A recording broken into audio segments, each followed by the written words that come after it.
የአቦል ዜና ቤተሰቦች ዛሬም ለእናንተ ይሆናሉ ያልናቸው መረጃዎች ይዘናል። በቅድሚያም ርዕሶቹን እናስደምጣቸዋለን።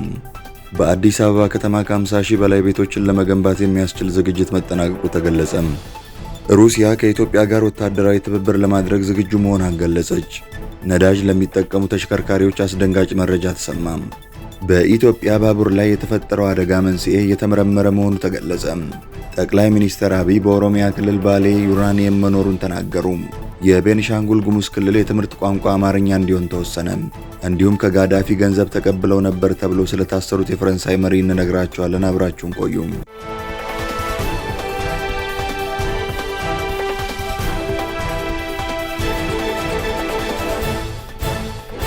ሰላም ጤና ይስጥልን። ይህ አቦል ዜና ነው። ክቡራን አድማጭ ተመልካቾቻችን ሰላማችሁ ይብዛ፣ ጤና፣ ፍቅር፣ ደስታ በእያንዳንዳችሁ ጎጆ ይግባ። ትኩሱን እፍታውን ለእናንተ ለተከበራችሁት ይዘን መጥተናል። ቻናላችንን ላይክ፣ ሼር እና ሰብስክራይብ በማድረግ አጣጥሙልን፣ ለወዳጅ ዘመድም አጋሩልን። እናመሰግናለን። የቤኒሻንጉል ጉሙዝ ክልል የትምህርት ቋንቋ አማርኛ እንዲሆን ተወሰነ። የቤኒሻንጉል ጉሙዝ ክልል መንግስት ከዘንድሮ ዓመት ጀምሮ የክልሉ የትምህርት ቋንቋ አማርኛ እንዲሆንና 7 የአፍ መፍቻ ቋንቋዎች እንደ አንድ የትምህርት አይነት እየተሰጡ እንዲቀጥሉ ወስኗል። ጊዜው ነው የተባለው ይህ አሰራር በዚህ ዓመት በቅድመ መደበኛ ኬጂ እና በአንደኛ ክፍል ተማሪዎች ላይ የሚተገበር ሲሆን በየዓመቱ ወደ ሌሎች የክፍል ደረጃዎች እያደገ እንደሚሄድ የክልሉ ትምህርት ቢሮ ገልጿል። የተለያዩ ብሔር ብሔረሰቦች መኖሪያ የሆነው የቤኒሻንጉል ጉሙዝ በክልሉ በሚነገሩ አፍ መፍቻ ቋንቋዎች ትምህርት መስጠት የጀመረው በ2001 ዓ.ም ነበር።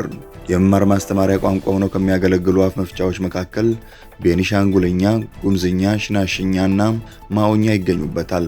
ኮሞኛ፣ ጓምኛ፣ ኦሮምኛ እና አማርኛም ትምህርት ይሰጥባቸው ከነበሩ የአፍ መፍቻ ቋንቋዎች መካከል ናቸው። በክልሉ የሚገኙ ተማሪዎች ከአንደኛ ክፍል ጀምሮ ሂሳብና የሳይንስ ትምህርት አይነቶችም በእነዚህ ቋንቋዎች የሚማሩ ሲሆን 7ኛ ክፍል ላይ የመማር ማስተማሪያ ቋንቋው እንግሊዘኛ ይሆናል። የቤኒሻንጉል ጉሙዝ ክልል ትምህርት ቢሮ በክልሉ ላሉ የወረዳ ልዩ ወረዳ ከተማ አስተዳደር መዋቅሮች በጻፈው ደብዳቤ ከዘንድሮ የ2018 ትምህርት ዘመን አንስቶ ይህ አሰራር መቀየሩን አስታውቋል። የቢሮ ኃላፊ ዶክተር ተመስገን ዲሳሳ ውሳኔው መተላለፉን ለቢቢሲ አረጋግጠዋል። በቢሮ ኃላፊ የተጻፈው ደብዳቤ እንደሚያስረዳው ላለፉት 17 ዓመታት ተግባራዊ ሲሆን የቆየው አሰራር የተቀየረው የቤኒሻንጉል ጉሙዝ ክልል መንግስት ካቢኔ ባለፈው ወር መስከረም 10 2018 ዓ.ም ያሳለፈውን ውሳኔ ተከትሎ ነው። በኢትዮጵያ ባቡር ላይ የተፈጠረው አደጋ መንስኤ እየተመረመረ መሆኑ ተገለጸ። በምስራቅ ኢትዮጵያ ከጅቡቲ ድንበር አቅራቢያ ከምትገኘው ደወሌ ከተማ ወደ ድሬዳዋ ሲጓዝ የነበረ የመንገደኞች ባቡር ከሀዲዱ በመውጣቱ የ14 ሰዎች ሕይወት ሲያልፍ በ29 ሰዎች ላይ ደግሞ ከባድና ቀላል ጉዳት መድረሱን የመንግስት መገናኛ ብዙሃን የአካባቢውን ባለስልጣናት ጠቅሶ ዘግበዋል። አደጋው የተከሰተው ትላንት ከሌሊቱ 8 ሰዓት ገደማ ሲሆን ባቡሩ የ200 ኪሎ ሜትር ርቀቱን በመጓዝ ላይ ነበር። በአደጋው 14 ሰዎች ሲሞቱ 29 ሰዎች ደግሞ ተጎድተዋል። መውጫው ያሳተማቸው ፎቶግራፎች በርካታ የባቡር ፉርጎዎች ተገልብጠውና ከፍተኛ ጉዳት እንደደረሰባቸው ያሳያሉ። በኢትዮጵያ የባቡር አደጋዎች አልፎ አልፎ የሚከሰቱ ናቸው። ይሁን እንጂ በ1985 እንደ አውሮፓውያን አቆጣጠር ከጅቡቲ ወደ አዲስ አበባ ሲጓዝ የነበረ ባቡር ገደል ውስጥ በመግባቱ ከ400 በላይ ሰዎች ሲሞቱ 500 የሚሆኑት ደግሞ ጉዳት እንደደረሰባቸው ይታወሳል። የአደጋውን መንስኤ ለማወቅ ምርመራ እየተደረገ መሆኑን ባለስልጣናት አስታውቀዋል። ነዳጅ ለሚጠቀሙ ተሽከርካሪዎች አስደንጋጭ መረጃ ተሰማም።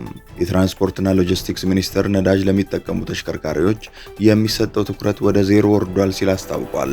በዚህም ያሉትን የነዳጅ ተሽከርካሪዎችም ወደ ኤሌክትሪክ የመቀየር እንዲሁም ወደ ተፈጥሮ ጋዝ ለመቀየር የተያዘ ስታንዳርድ መጽደቁንና መመሪያው ላይ እየተሰራ ነው ተብሏል። ቤንዚንን መጠቀም ከፍተኛ መጠን ያለው ካርቦን ሞኖክሳይድ እና ናይትሮጅን ኦክሳይዶችን እንደሚፈጥር በመግለጽ የኤሌክትሪክ ተሽከርካሪዎችን በስፋት በትራንስፖርት ሲስተም ውስጥ ማስገባት ደግሞ ለእነዚህ ችግሮች መፍትሄ እንደማበጀት ይቆጠራል ሲሉ የትራንስፖርትና ሎጂስቲክስ ሚኒስቴር ዴኤታ አቶ በርኦ ሐሰን ተናግረዋል። በዚህም ሀገር ውስጥ የሚገጣጠሙ የኤሌክትሪክ ተሽከርካሪዎች ከቀረጥ ነፃ እንዲሆኑ መደረጉንም አንስተዋል። ሚኒስትር ዴኤታው አክለውም አሁን ነዳጅ ለሚጠቀሙ ተሽከርካሪዎች የሚሰጠው ትኩረት ወደ ዜሮ ወርዷል ብለው ያሉትን የነዳጅ ተሽከርካሪዎችን ወደ ኤሌክትሪክ የመቀየር እንዲሁም ወደ ተፈጥሮ ጋዝ ለመቀየር የተያዘ ስታንዳርድ መጽደቁንና መመሪያ ላይ እየተሰራ እንደሆነም ገልጸዋል። ነዳጅ የሚጠቀሙ ተሽከርካሪዎችን ወደ ኤሌክትሪክ እንዲሁም ወደ ተፈጥሮ ጋዝ ለመቀየር ተነሳሽነት ላላቸው ደግሞ መንግስት ሁለንተናዊ ድጋፍ ያደርጋል ብለዋል። በአዲስ አበባ ከተማ ከ50 ሺህ በላይ ቤቶችን ለመገንባት የሚያስችል ዝግጅት መጠናቀቁ ተገለጸ። በመንግስት አስተባባሪነት 50 ሺህ በላይ ቤቶችን ለመገንባት የሚያስችል ዝግጅት ማጠናቀቁን የአዲስ አበባ ከተማ ቤቶች ልማትና አስተዳደር ቢሮ ገልጿል። ቢሮው ይህን የገለጸው በአዲስ አበባ ምክር ቤት ለመሬትና ግንባታ ጉዳዮች ቋሚ ኮሚቴ የ2018 በጀት ዓመት የአንደኛውን ሩብ ዓመት አፈጻጸሙን ባቀረበበት ወቅት ነው። የ2018 በጀት ዓመት የአንደኛውን ሩብ ዓመት አፈጻጸም ያቀረቡት የቢሮው ኃላፊ ወይዘሮ ቅድስት ኃይለ ጊዮርጊስ ቢሮው በዝግጅት ምዕራፍ የቤት ልማት አማራጮችን በማስፋት የቤት አቅርቦቱን ማሳደግ የሚያስችል ተግባራትን ማከናወኑን ጠቅሰዋል። በዚህም በመንግስት አስተባባሪነት 50305 ቤቶችን በመንግስትና በግል አጋርነት ደግሞ 97000 ቤቶችን ለመገንባት የሚያስችል ዝግጅት ተጠናቋል ብለዋል ኃላፊዋም። በማህበር የተደራጁ 65 ማህበራትም ከ5000 በላይ ቤቶች ግንባታን መጀመራቸውን የገለጹት የመንግስት ሰራተኞችን ከቤት ልማት ተጠቃሚ ለማድረግ የሚያስችል የዲዛይን ጥናት መጠናቀቁም ተመላክቷል። የመሬትና ግንባታ ጉዳዮች ቋሚ ኮሚቴ ሰብሳቢ ዶክተር አቶም ያበበ በበኩላቸው ቢሮ የመምህራንን የቤት ልማት ጨምሮ የዜጎችን የመኖሪያ ቤት ጥያቄ ለመመለስ የጀመረው ተግባር የሚበረታታ ነው ብለዋል። አገልግሎትን በማዘመንና ፕሮጀክቶችን በቴክኖሎጂ ታግዞ በመምራት ረገድም የተሻለ አፈጻጸም መታየቱን ገልጸዋል። በጋራ መኖሪያ ቤቶች የመሰረተ ልማት አቅርቦትን ማሟላትን በቀጣይ ትኩረት ተደርጎበት በቅንጅት መስራት እንደሚገባም ነው ዶክተር አቶሜ ያሳሰቡት። ጠቅላይ ሚኒስትር አብይ በኦሮሚያ ክልል ባሌ ዩራኒየም መኖሩን ተናገሩ። ጠቅላይ ሚኒስትር አብይ አህመድ ኢትዮጵያ ኒውክሌርን በሰላማዊ መንገድ ለመጠቀም ተጨባጭ እርምጃ እየወሰደች መሆኑን ከገለጹ 3 ሳምንታት በኋላ በኦሮሚያ ክልል ባሌ ዩራኒየም መኖሩን ተናግረዋል። ጠቅላይ ሚኒስትሩ ዩራኒየም መኖሩን የተናገሩት በኦሮሚያ ክልል ባሌ ዞን ከአሁንና የቀድሞ ባለስልጣናት ጋር በመሆን የሶፍ ዑመር ወግ በሚል ርዕስ ባካሄዱት ውይይት ላይ ነው። እኔ ይህን ቦታ የማየው እንደ ትምህርት ቤት ነው፣ ገና እንዳልነካነው ነገር ነው በማለት ማዕድኑን እንዳልነኩት ከዩራኒየም ጀምሮ ነዳጅ አለ፣ የነዳጅ ምልክቶችም አግኝተናል፣ ባሌ ውስጥ በጣም በርካታ ማዕድኖች አሉ ብለዋል። ከ3 ሳምንታት በፊት በሩሲያ በተካሄደው የዓለም የአቶሚክ ሳምንት ጉባኤ ላይ ኢትዮጵያ የኒውክሌርን ቴክኖሎጂን በሰላማዊ መንገድ ለመጠቀም ተጨባጭ እርምጃዎችን እየወሰደች መሆኑን መግለጻቸው ይታወሳል። በሩሲያው ንግግራቸው ኢትዮጵያ የኒውክሌር ኃይል አማራጭን ኃላፊነት በተሞላበት መልኩ የመጠቀም አካሄድ እንደምትከተል አመልክተው በጥንቃቄ በሚመራ ዕቅድ ከፍተኛ የደህንነት ደረጃን በማረጋገጥና ሀገር በቀል ጠንካራ የአቅም ግንባታ እንደምታከናውን አስታውቀው ነበር። ለ80 ዓመታት የኒውክሌር ኢንዱስትሪን የተጠቀመችው ሩሲያ ሳይንስ ከራዕይ ጋር ሲጣመር የሚያስገኘውን ውጤት በተግባር አሳይታለች ያሉት ጠቅላይ ሚኒስትሩ ኢትዮጵያ ከሩሲያ ጋር ለአፍሪካ ምሳሌ በሆነ መልኩ ያላትን አጋርነት የበለጠ ማጠናከር እንደምትፈልግ ገልጸው ነበር።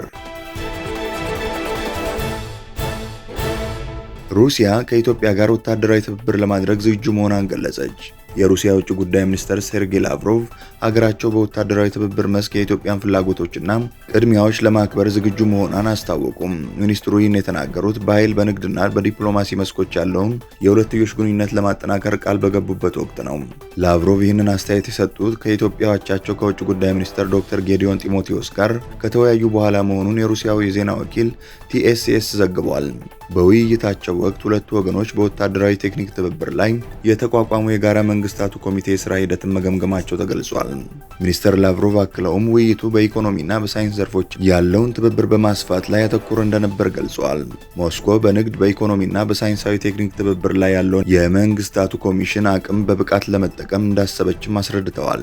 በተመሳሳይ ዜና በኢትዮጵያ የሩሲያ አምባሳደር የቭጌኒ ቴርኪን ሞስኮ የአዲስ አበባን የኃይል ሉዓላዊነት ለማሳደግ በሶቪየት ዘመን የተገነቡ የኃይል ማመንጫ ጣቢያዎችን ለማዘመን ለመርዳት ዝግጁ መሆኗን ተናግረዋል።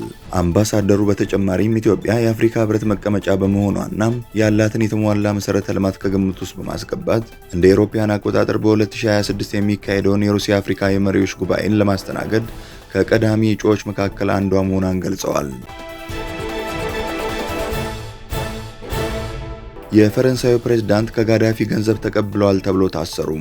የፈረንሳዩ የቀድሞ ፕሬዝዳንት ሳርኮዚ ከጋዳፊ ለምርጫ ቅስቀሳ ገንዘብ ተቀብለዋል በሚል ለእስር ተዳርገዋል።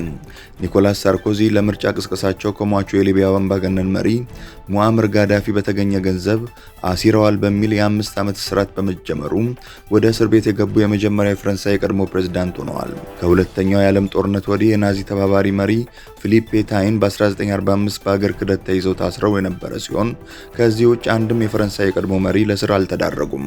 እንደ አውሮፓውያን አቆጣጠር ከ2007 እስከ 2012 ፕሬዝዳንት የነበሩት ሳርኮዚ 9 ካሬ ሜትር ስፋት ባለው ላሳንቴ የማግሊያ እስር ቤት እንዲገቡ ተደርጓል። የ28 ዓመቱ ልጃቸው ሉዊስ የድጋፍ ሰልፍ እንዲያደርጉ ደጋፊዎችን ከጠየቁ በኋላ ከ100 በላይ ሰዎች በፓሪስ ልዩ በሆነው 16ኛው አውራጃ በሚገኘው ቪላ ቤታቸው በራፍ ላይ ቆመው ነበር።